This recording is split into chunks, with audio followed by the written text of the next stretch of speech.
छानपैकी शिमल्याची भाजी कापली, त्यातल्या बिया काढल्या, स्वच्छ धुवून ठेवली आहे. आता एक कढई घेऊन त्यात थोडं तेल टाकायचं, खोबरं, कांदे टाकून छानपैकी परतून घ्यायचं.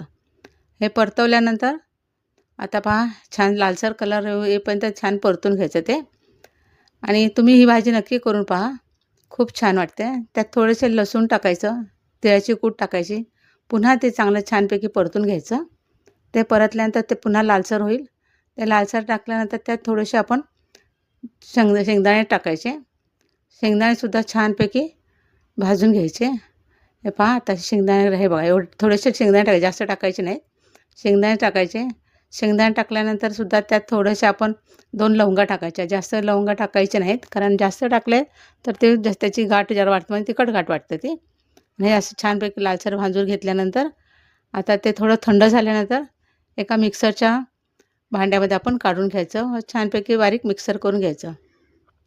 हे मिक्सरचं वाटण बारीक करून घेऊन त्या वाटणामध्ये लाल तिखट, हळद, धण्याची पूड आणि आपल्या चवीनुसार मीठ हे सगळं काही व्यवस्थित टाकून घ्यायचं. जे तुम्हाला जेवढं तिखट लागेल तेवढं टाकायचं. आणि हे जर टाकल्यानंतर ते पूर्ण छानपैकी कालवून घ्यायचं मस्त.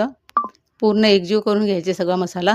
हा सगळा मसाला एकजीव केल्यानंतर त्याच जे आपण जे भाजी जी धुवून ठेवली आहे, त्या भाज्यामध्ये हे सगळं वाटण पूर्ण भरून घ्यायचं.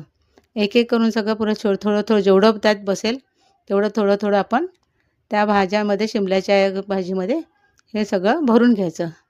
हे भरून घ्यायचं. तुम्ही ही भाजी नक्की करून पहा. तुम्हाला नक्की आवडेल. हा व्हिडिओ तुम्हाला आवडला तर लाईक करा, शेअर करा, सबस्क्राईब करा.